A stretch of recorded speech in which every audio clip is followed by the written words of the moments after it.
Bueno, bienvenidos todos, todas. Hoy nos encuentra una experiencia nueva, diferente como toda la que hace Comunidad Empresaria y que permanentemente estamos buscando acercar personas que iluminen el camino del desarrollo de los empresarios, de los emprendedores, del sector académico. Así que le queremos dar las gracias a todos. Sería bueno que también vayan poniendo de qué lugar están, así nos están compartiendo, de qué lugar se están conectando para poder compartir. Estamos de Jesús María, desde Villa María, de Agua de Oro, de Zacanta, desde Carcarañá, desde Córdoba Capital, desde Brickman, desde Mendiolaza, desde la República de Montecristo, desde Salta, desde Antofagasta, desde Carcarañá, de Córdoba, de Avellaneda, Santa Fe, de Argentina, Córdoba Capital desde Mi Granja, de Córdoba Capital desde La Pampa, desde Jujuy, desde Entre Ríos.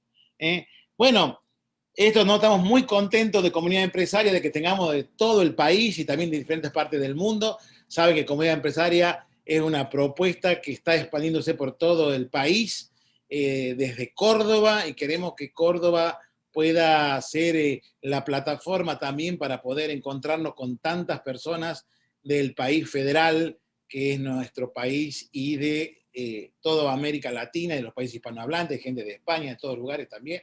Así que estamos muy contentos de cómo nos están compartiendo, y estamos compartiendo desde diferentes lugares, también lo están transmitiendo para todo el Norte Grande, el Tribuno, y también para Catamarca, otros diarios que están retransmitiendo esta experiencia.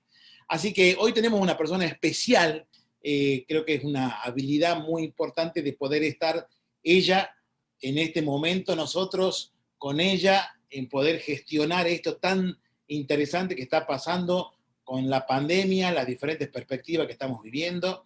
Así que Ana es un ser espectacular. Estén bien alertas, porque cada palabra que ella dice tiene una profundidad sumamente importante. Nuevamente agradecemos desde Comunidad Empresaria la participación de tantas personas de todo el país. Para dar comienzo también a toda esta experiencia, un miembro de Comunidad Joven, Matías Portela, que ya debe estar allí, va a hacer una... Ahí está Mati. Gracias por estar, Mati, y representando también a la Comunidad Joven, un emprendedor que queremos mucho también. Qué casualidad, no es ninguna casualidad que también Matías presente a alguien del mundo de la cultura de Japón y de la multiculturalidad.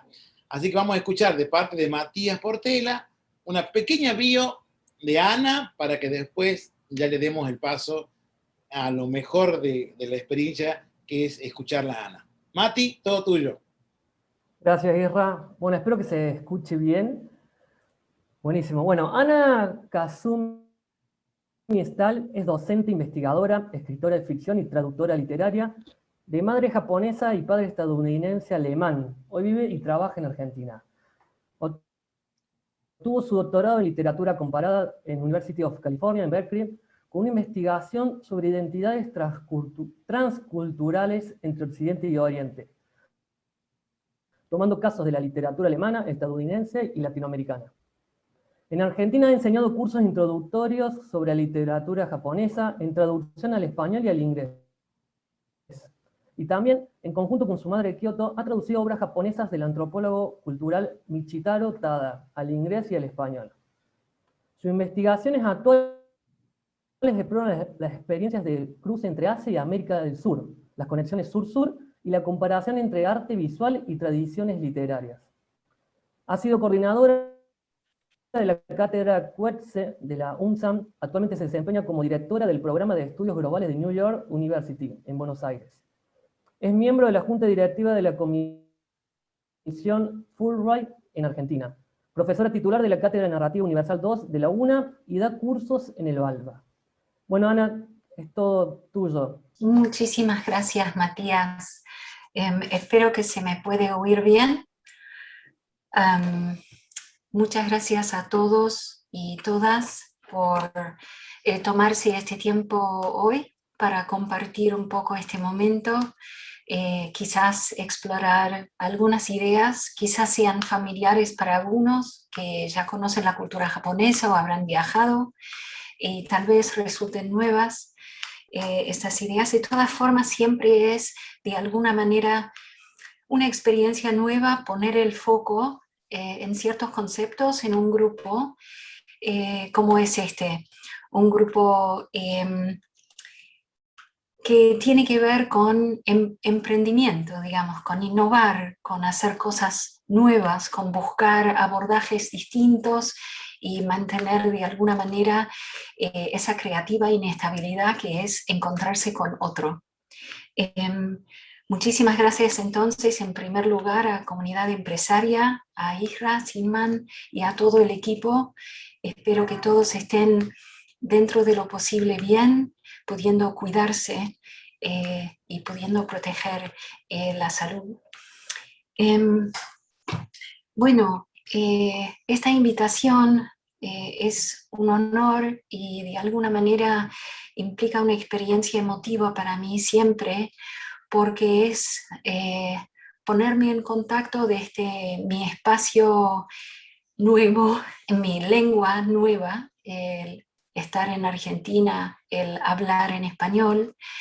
Desde allí volver a abrazar a las raíces, la cultura de mi madre, la lengua que de alguna manera habitaba la casa en la infancia, los códigos culturales con los que nos encontrábamos en la cotidianidad y también en la formalidad y en los hitos de la vida que hayan sido para celebrar o para tratar de unirse en fuerza para persistir. Pero la idea un poco hoy es tomar las cosas como de alguna manera como si fueran realmente ideas a tomar por primera vez. Voy a dar por sentado en ese sentido que ustedes no conocen, ¿sí? Así que discúlpenme si de pronto hay cosas que han escuchado mucho, pero creo que viene bien volver sobre la base, ¿sí? Lo primero que quisiera decir es que obviamente estamos por hablar de los códigos culturales y quizás términos que señalan códigos culturales que son claves o sirven de anclaje en una cultura enormemente distinta, que tiene muchos contrastes con la cultura occidental y quizás notoriamente también con la cultura latinoamericana o latina o argentina. Esos contrastes, estas quizás puedan decir tensiones también, en mis años viviendo en Argentina han sido fuente de desconcierto, pero también de enorme inspiración.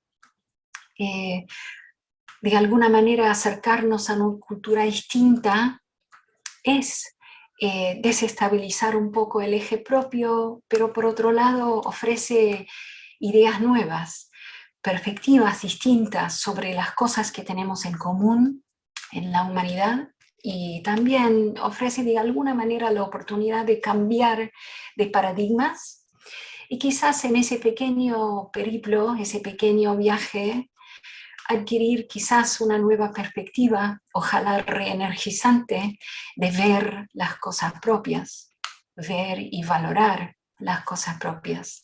Así que espero que en alguna que otra pequeña anécdota recuerde de alguna manera yo, hablando con ustedes,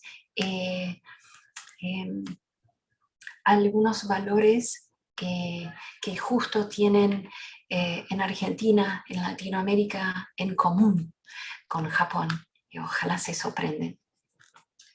Pero en definitiva todo esto de alguna manera comienza con que el año pasado, cuando recién arrancaba esto del COVID, que ya mostraba un poco su amenaza, digamos, lo sigiloso de este contagio, lo fácil que pasaba de persona en persona y lo rápido que tomaba dominio.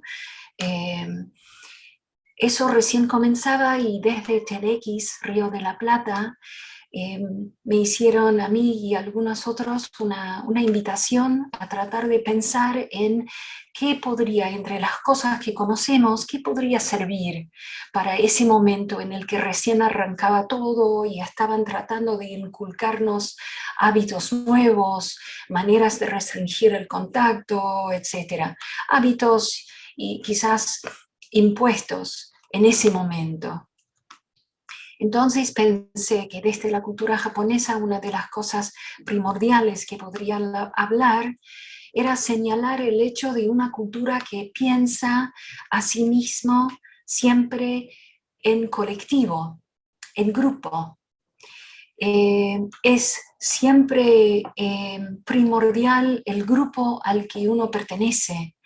Uno se piensa a sí mismo como individuo en relación con el grupo, en relación con los otros, ese grupo familiar, ese grupo de trabajo, ese grupo de intereses culturales compartidos, de hobbies, de deporte, ese grupo al que yo pertenezco es la fuente de alguna manera del sentido de ese yo. ¿Sí? ¿Se entiende? Hay un ciclo virtuoso que sucede ahí. El individuo no es quien es por sí solo, sino cuando está interactuando con los demás. Y en ese sentido puse el énfasis en esa noción. Y aquí con ustedes me gustaría detenerme un poquito en ese concepto, porque la noción de que la identidad japonesa o la cultura japonesa se piensa en términos colectivistas, primero, antes de individualistas, es un poco abstracto.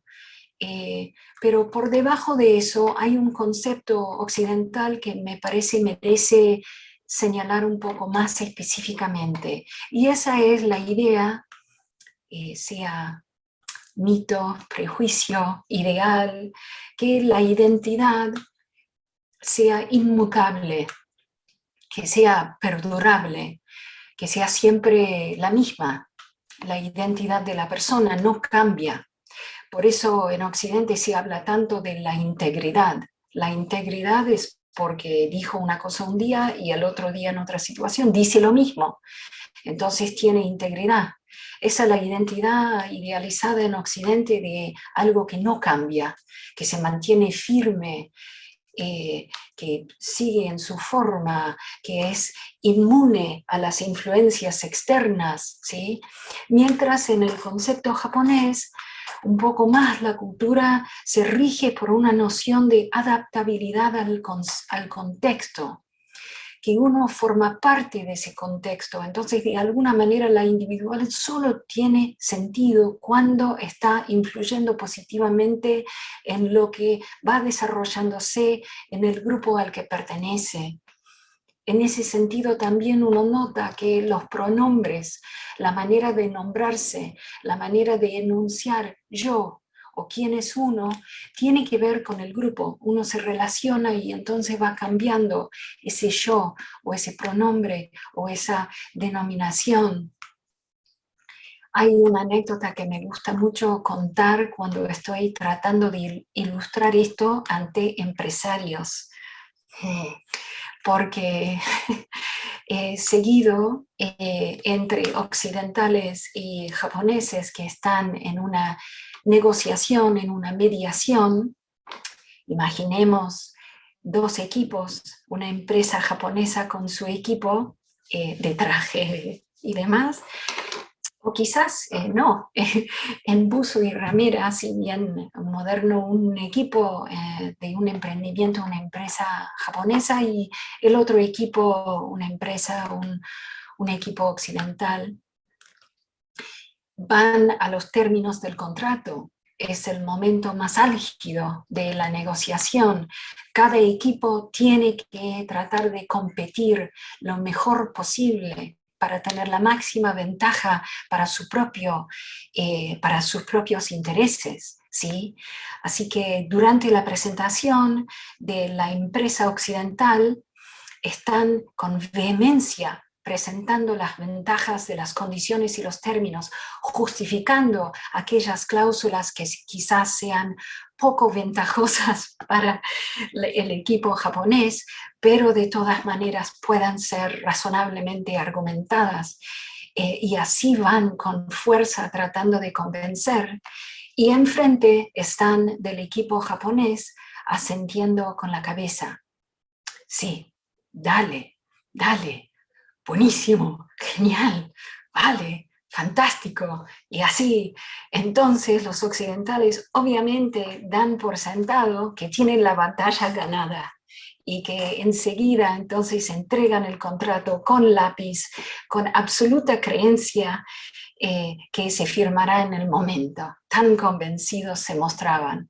Y en ese momento cambia semblante de los japoneses, toman otra instancia, que es la instancia no de librar una batalla justa entre contrincantes que mutuamente se merecen, sino otra instancia que es la instancia de la decisión. Y dicen, no gracias, en estos términos no firmamos. Ahora, en esa situación los occidentales generalmente cantan hipocresía, falta de integridad, pero es importante considerar cómo está estructurada ese encuentro en términos de el flujo de energías o emociones o actitudes, ¿sí? Desde los conceptos de la cultura japonesa. En ese momento, como he dicho, cada integrante del equipo alienta al otro equipo, porque así la batalla, el juego, el diálogo es justo y digno, ¿sí? Lleva a su máxima expresión de la potencialidad. No es lo mismo esa instancia de empatizar con el otro, de buscar que tenga la mejor experiencia del momento, no es una contradicción con lo que sería el momento racionalmente y en términos de la ventaja de la empresa propia de toma de decisión. Entonces, este ejemplo me parece que me resulta iluminador de algunas diferencias y cómo, sobre todo, cuán fácil es malinterpretar al otro y cuán común, entendible, humanamente entendible es tomar las ideas base de la cultura propia como veraces para todos, cuando en rigor no lo son y quizás no nos convienen en todos momentos. Esta actitud de empatizar con el contrincante, de tratar de alentar para que pueda sentirse bien durante el debate, por más que luego uno le gane, tiene el término aizuchi, aizuchi. Y dentro de esa palabra uno escucha ai. Ai es amor. ¿Sí? Ahí dentro está esta cualidad de poder percibir al otro como merecedor, ¿sí? No hace falta para ganar el debate matar al contrincante. Así que una pequeña anécdota. También en la cultura japonesa es notorio cómo uno avanza en algunos de los encuentros entre personas con algo más de practicidad, sin tener que tener encima siempre ese gran ideal del yo que perdura, que es inmutable, que tiene esa integridad tan idealizadamente firme. En Occidente, ¿cómo es el gesto para cuando uno se señala a sí mismo? Es así, ¿no? Uno apunta al corazón, mi interior, que siempre a partir de determinada etapa de madurez es lo que es. Mientras en Japón uno cuando está en una conversación así, un encuentro entre partes, se señala así: esto es lo que importa para este momento, la persona que soy mientras estoy aquí, a servicio de este encuentro, a servicio de lo que haremos en este grupo. Seamos del mismo equipo o no, seamos contrincantes o aliados, aquí estoy yo. Esta es la parte mía que está y presta mis energías aquí. En Japón, este pequeño gesto tiene también dos términos que van en dúo, que les paso aquí como un pequeño, ¿cómo se dice? Gota de conceptos. Tatemae, tatemae es la palabra que en japonés refiere la cara para afuera, o sea, la cara pública. Honne, honne es lo que realmente voy llevando en el interior. Y de nuevo, necesito enfatizar que en la cultura japonesa esto no va con la connotación de hipocresía o contradicción o, ¿cómo se puede decir? En ninguna división problemática en la persona. Se va negociando los momentos en los que uno está en circunstancia de tratar una cara u la otra, ¿sí? De la mano de tatemae y honne van también otros dos términos, y con esto quizás termine la lección de vocabularios. Pero como es una resonancia en un plano más de moral social, me parece útil mencionar en este momento las palabras giri, que es el deber ser, y ninjo, que son los impulsos o las pasiones que uno lleva dentro. Ahí también no hay una connotación de que hay una gran contradicción o problema, sino netamente se acepta que esas dos fuerzas, de alguna manera, esos dos tipos de mandato conviven. Y uno es un ser dinámico que va buscando adecuarse cuando es que el apetito propio se vuelve indomable y uno necesitaría tomarse un tiempo, y cuando es que la verdad de la situación exige o invita un poco más de colaboración, ¿sí? De entrega, de generosidad. Y uno se va midiendo en estas cosas, muy lejos de lo que sería la rigidez de una sola iteración de sí misma que debería presentarse siempre de la misma forma. Ahora, cuando me invitaron a hablar respecto de las ideas o los hábitos japoneses, las maneras de ser y de comportarse que podrían ser útiles para la pandemia, por supuesto que había estado pensando en esta idea de la cultura colectivista, pero hay factores en Japón que llevan a que los japoneses sean particularmente en grupo adaptables. Y eso es por la tangible vulnerabilidad que vive el pueblo en un archipiélago, en una zona de la tierra que se llama el Círculo de Fuego, donde hay muchísimos temblores por año, varios terremotos por año, tifones, volcanes, y esto más allá de los desastres que pueden visitar un pueblo por error humano, por exceso de ambición, por abuso de poder, por intentos fallidos.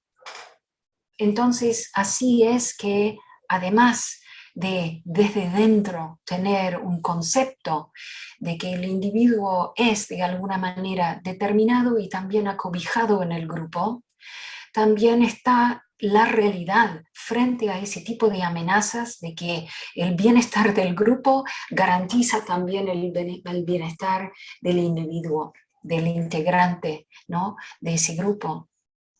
En ese sentido, entonces, quise hablar de uno de los valores centrales de la cultura japonesa en la charla en TEDx hablé de Amae, que no es una palabra de uso muy usual, tampoco muy positivo necesariamente, porque es aquella demanda casi infantil que da por sentado que el otro me cuidará.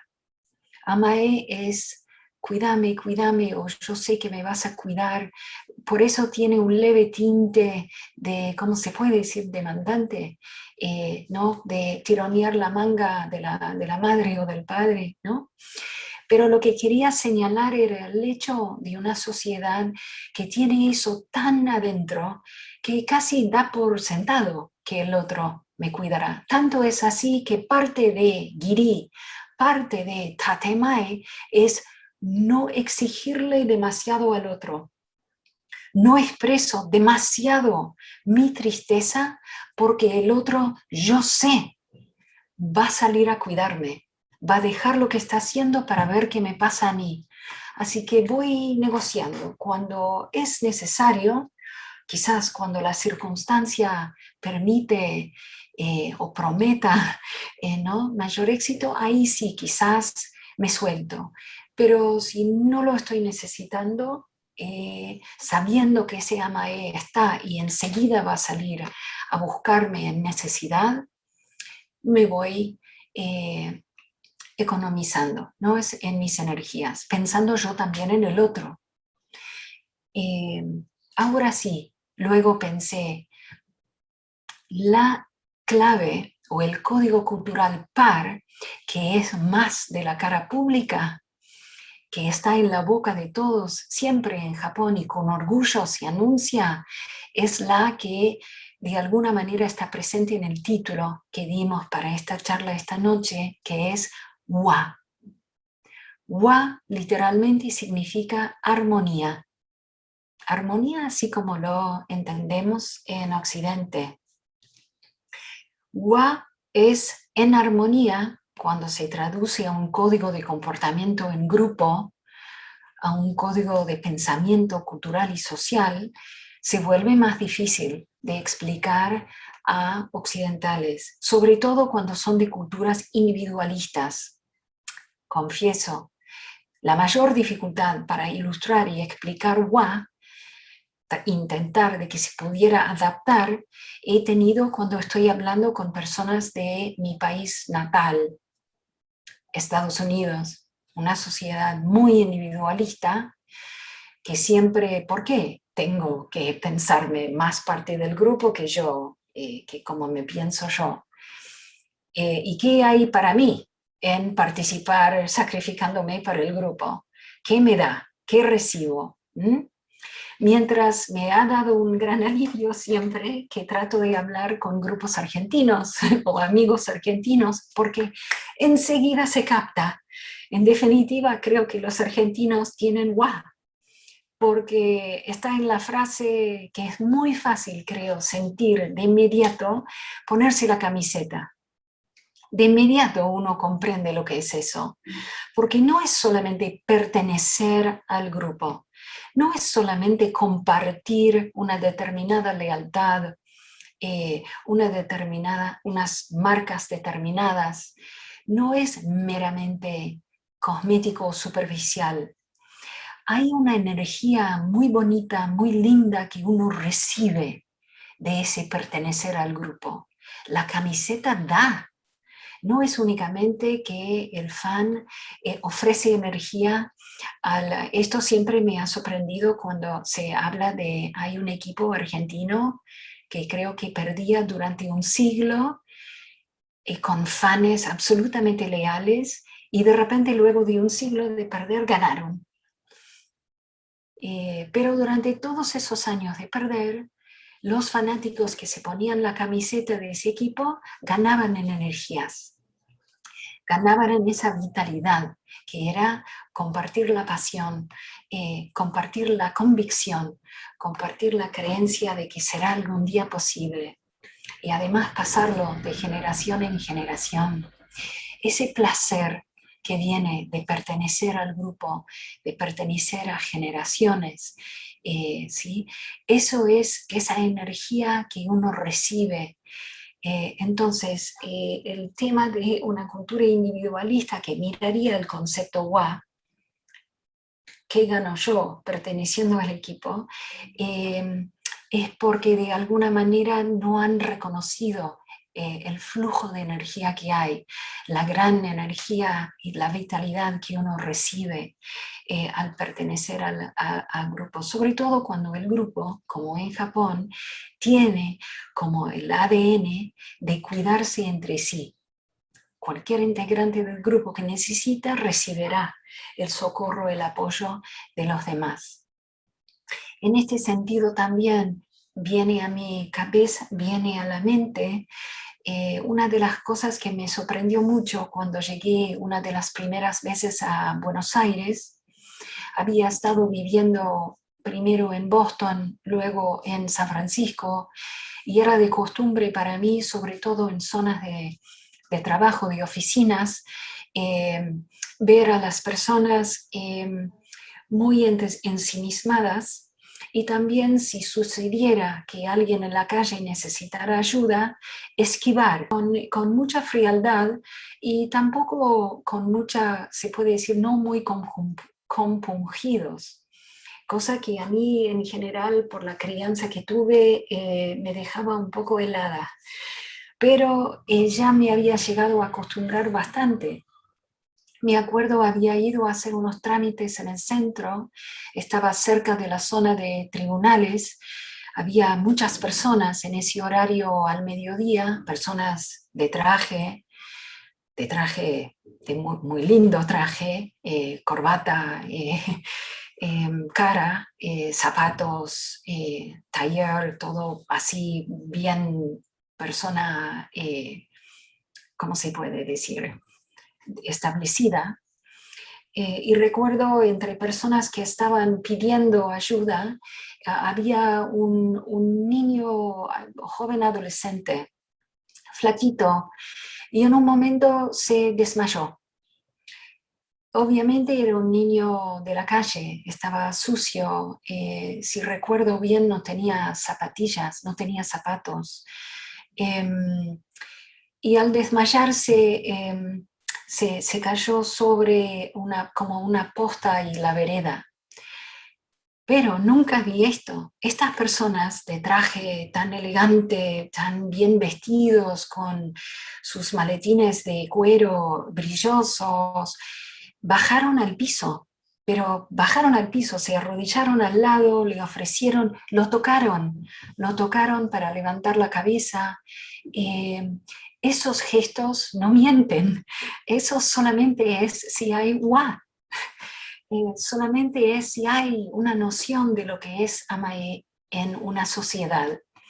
Es muy grande desafío, ¿no? Porque para ver una cosa así tan espontáneo en esos segmentos de la sociedad es que realmente tiene que llevarse adentro, ¿no? Porque eran actos espontáneos. Así que eso en alguna parte está aquí en esta sociedad. A la par de, ¿no?, el fanatismo por la camiseta del equipo, a la par también de lo que es el alimento para el alma del asado, ¿sí? Otra cuestión grupal, ¿no?, que creo que es parte de un vocabulario que tienen los argentinos, al menos en mi experiencia aquí, de alguna manera similar a este concepto en Japón. Por supuesto que creo que el fervor de un asado para japoneses será muy chocante, pero quiero decir que me parece que en el concepto ahí está esto, que uno recibe energía al estar, al pertenecer y participar en ese grupo. El individuo recibe y da. También ahora tengo 2 pasos más. Antes de terminar, miro el reloj y pienso que me da para unos 10 minutos más antes de que me dijeron sería bueno abrir a preguntas. Tengo 2 conceptos más que quería compartir. que tiene que ver con la cultura japonesa en cuanto muy contrastante con Occidente, con la cultura japonesa en ese sentido quizás que pueda iluminar alguna idea que desde Occidente puede ayudar a, a cambiar de perspectivas. Este concepto japonés, un código cultural, se llama Mono no Aware. Mono no Aware es básicamente conciencia de lo efímero, conciencia de lo pasajero de algunas cosas, de las cosas. Y de pronto, reflexionando en cuán pasajeras son, de pronto uno ve también cuán preciosas son y las disfruta un poco más porque tiene en cuenta que ya pronto quizás no estarán o no serán las mismas. En ese sentido, Mono no Aware tiene adentro una especie de ajá, como una energía punzante, casi de repente como me doy cuenta cuán hermosa es eso que está hoy, ayer no estaba, está hoy y mañana no estará. En la cultura japonesa, ya de ambas raíces, es decir, una raíz autóctona, indígena, que tiene que ver con creencias que se dicen animistas, es decir, que hay energía creadora, energía divina, quizás en todas las cosas. La energía de los dioses en general se entendía estaba dentro de las cosas de la naturaleza, en los árboles, en las montañas, en los ríos, ¿sí? Pero se extiende también, pues esa idea de energía es que esas energías, las moléculas, los átomos que se mueven, esa energía está en todo. Y también, por otro lado, el budismo, que llega en determinado momento temprano en la formación nacional en Japón y trae unos conceptos de los que el central es la impermanencia, Mujo, ¿no? La ley budista central es lo único permanente es la impermanencia. Lo único que no cambia es el cambio. Todo dura poco. Lo único que dura es nada. Ese tipo de conceptos, ¿sí? Así que traducido un poco en la noción japonesa es esta idea de, claro, las cosas cambian, como habíamos hablado antes, según la circunstancia, pero ya pasará. Y de alguna manera hay que abrazar ese instante por lo que es, no pedirle más. En definitiva, me parecía interesante contrastarlo con quizás el carpe diem, porque el carpe diem es voy a sacar ventaja de este momento para mí, mientras la idea japonesa es voy a estar lo más presente que pueda para este momento porque se me va, se nos va. No es para mí, no hay nada que podrá quedar en mí. Se puede decir fluir, sí, fluirá. Pero también quisiera contrastarlo con la noción occidental de tempus fugit, ¿no? El tiempo vuela, eso de Virgilio, que entiendo que la frase entera es algo así como, lo tengo escrito, espéreme un segundo. Sed fugit interea, fugit irreparabile tempus. Se escapa el tiempo, es irrecuperable. El tiempo está perdido y nunca será renovado. Esta idea, el tiempo se va, es casi demasiado negativo, porque en la cultura japonesa se enfatiza la importancia de poder convocar a la conciencia propia a habitar mientras dure esa particular belleza, de lo que es efímero. Ahora, la mayor expresión de esto en la cultura japonesa es antigua en el origen, pero es presente cada año. Y es presente cada año para la persona muy erudita, para el monje budista y para el oficinista. Todos para marzo-abril bajan de las torres de oficinas, salen de las casas, salen de los negocios y ven el gran florecer de los árboles cerezos. Esto se llama Hanami. Festival de la Flor generalmente es la traducción, pero en definitiva es aprecio por la flor. Porque antes el árbol cerezo tiene así las ramas raquíticas, no es un árbol con mucha hoja resplandeciente, quizás sea como jacarandá, ¿no? Que no tiene mucho verdor. Y de repente, en un momento de, no sé, septiembre, octubre, noviembre, ¡fua!, un furor de violeta. No un poco de violeta en medio del verde, es todo violeta. Y así en Japón los cerezos se vuelven todo blanco, o ese blanco levemente rosado, como una nube levemente rosa,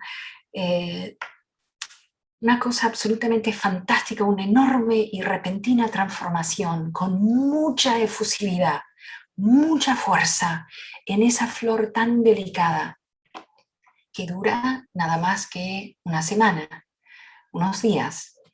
Y luego de esos días, así de rápido, empieza a marchitar, a volverse menos vital, y así de pronto se cae.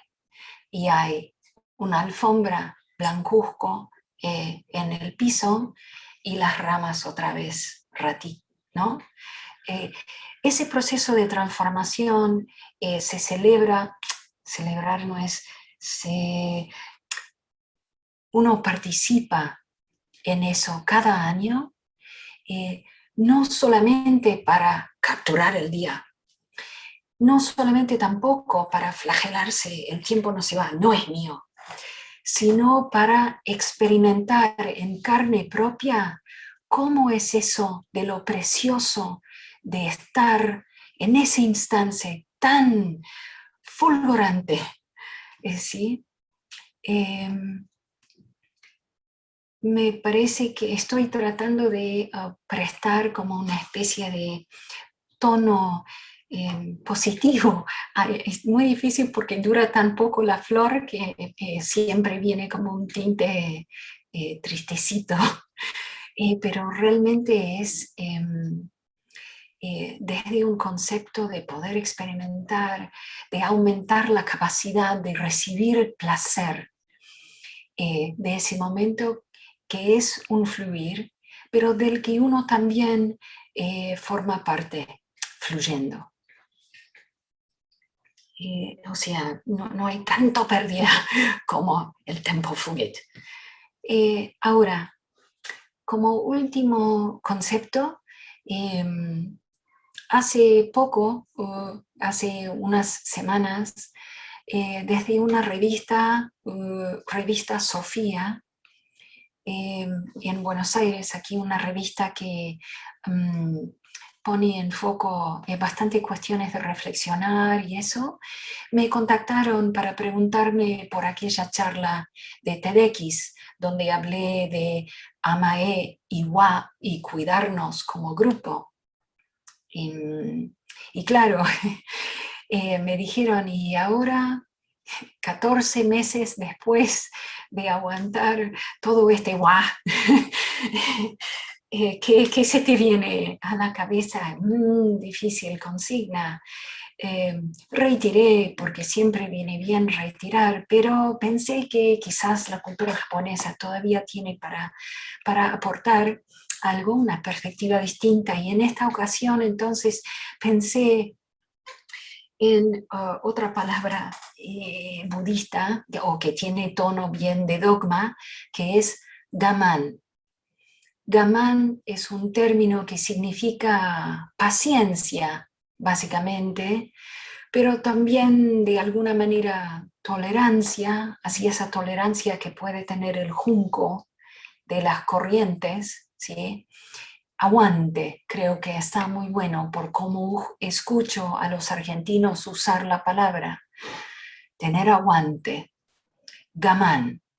En ese sentido, aunque uno haya dicho dogma, es importante pensar que la idea de gamán no es algo que uno podría disciplinarse para poder asumir como impuesto o como mandato externo.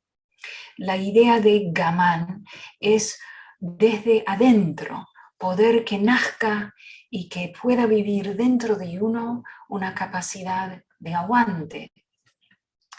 Gamán, entonces, es la raíz de una frase que si uno estuviera en Japón, se escucha seguido en la cotidianidad.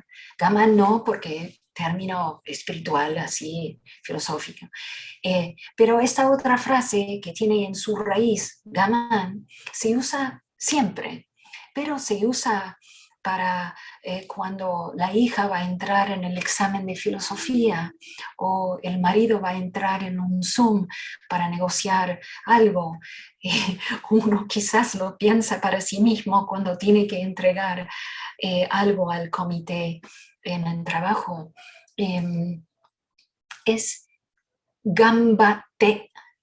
Gambate es lo que uno canta a los amigos cuando van a entrar a jugar el partido. Gambate sería parecido a que te vaya bien o suerte, quizás, suerte. Pero literalmente es, por supuesto, que puedas trabajar duro. Que uno no piensa, suena muy alentador en Occidente, que si uno está entrando en un examen muy, muy difícil, que puedas trabajar duro. Me parece que no da muy buena energía, pero la idea es que uno pueda tener gamán, que uno pueda tener dentro o recibir desde afuera, ¿no? En una cultura animista, que uno pueda recibir la fuerza, la vitalidad, que corra por vos en este momento, ¿sí? Gambate. En ese sentido, que vayas, que tengas vitalidad, ¿no? Que la vitalidad esté en vos. Me parecía entonces que el hecho de tener aguante adentro, venía bien para pensar en este momento que de alguna manera el virus está ganando un poco la mano porque tiene estos ases en la manga, los variantes, que podamos entonces todavía encontrar nuestra vitalidad, encontrar en algunas nociones de lo que es muy duro, la faceta de una energía un poco más iluminada.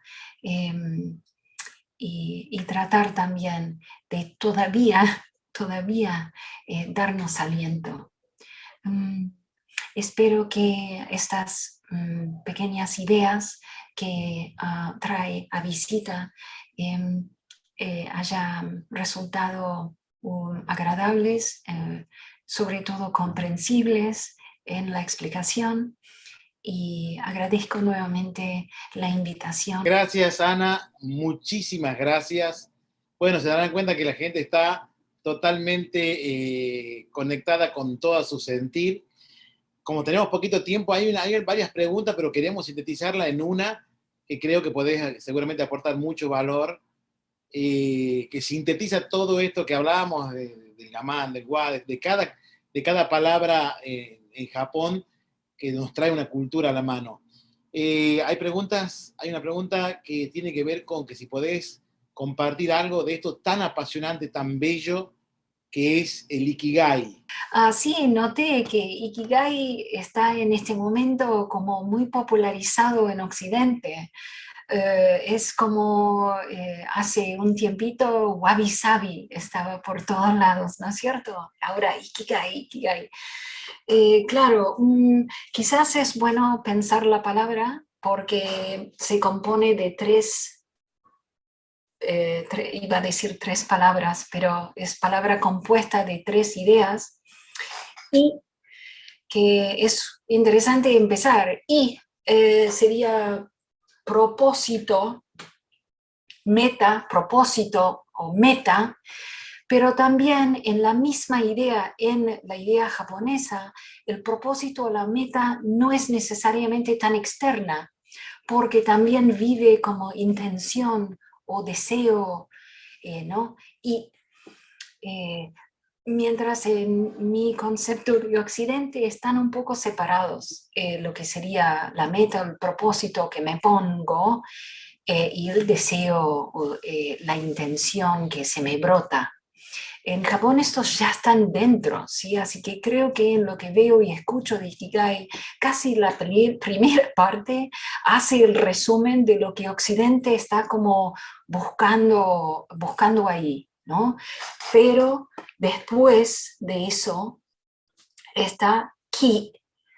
Ki es un término absolutamente clave en las culturas, habría que decir asiáticas, ¿no? Ki es energía. Eh, Ki es aquella energía del que habíamos estado hablando, una cultura o un sistema de creencias animista, que la energía está en todas las cosas y en mí. Y quizás pueda ejercitar mi cuerpo y mi mente y algunos de mis hábitos y comportamientos y mis tiempos, los que yo domino, para, ¿cómo se dice? Maximizar o mejorar el ki que tengo a disposición. En ese sentido, también en ese concepto, como desde la cultura japonesa, hay algo que está dentro de mí, pero que yo no gobierno, y está fuera de mí también. En ese sentido, esto que Occidente casi es todo dentro de mí, la energía mía, la energía viene de mí, en la idea asiática está fuera de mí y dentro de mí. Entonces, parte de esto es percibir y conectarme con, ¿no? Entonces, esto del adentro y del afuera, lo externo y lo interno, es muy importante, creo yo, para ir acercándose a lo que realmente, bueno, o no realmente, ¿qué hay realmente? Autóctonamente quizás, y lo que es difícil exportar, ¿no? Es difícil exportar. Y Kai, nada más, la última parte tiene que ver con el beneficio, el valor. ¿Qué hay de bueno en poder ordenar mi energía en relación a mis metas o mis deseos? Y ahí está, Ikigai. ¿Cuáles son los beneficios que se adquieren o que resultan de la manera en la que tengo organizada la energía en relación a los deseos o en relación a los propósitos que me pongo?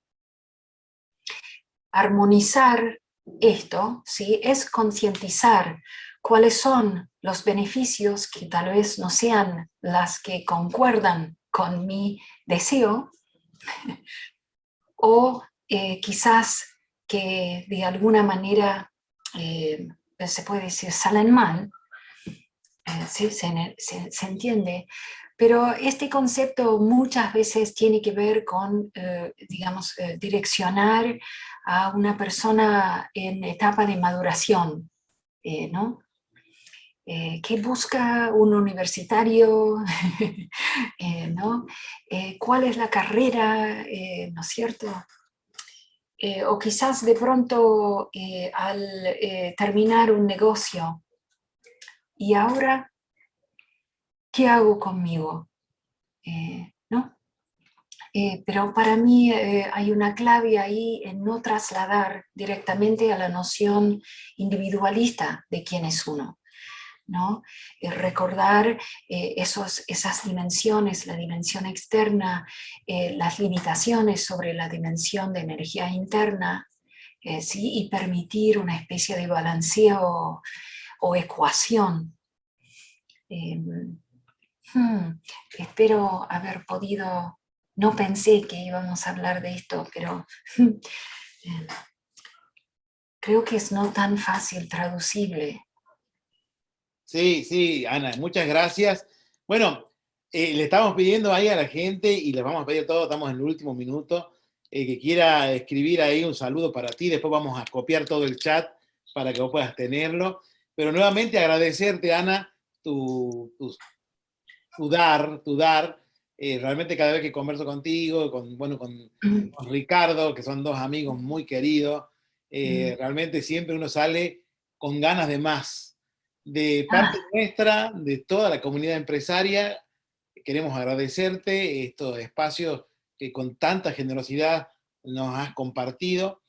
Esperamos verte ya en las próximas actividades, que sea presencial en Córdoba. Queremos estar contigo, con Ricardo, gente muy interesante, pero mientras tanto te queremos agradecer todo tu amor puesto en cada momento. Cuando te convocamos para esta experiencia fue inmediato, tu bondad que siempre te caracteriza y tu paz en todo momento. Así que desde nosotros, muchas gracias, desde parte de todos los que están aquí, seguramente muchas gracias. Vamos a hacer un aplauso virtual ahí a todos.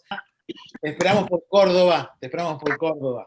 Gracias, Ana, muchas gracias a vos y a todos. Gracias.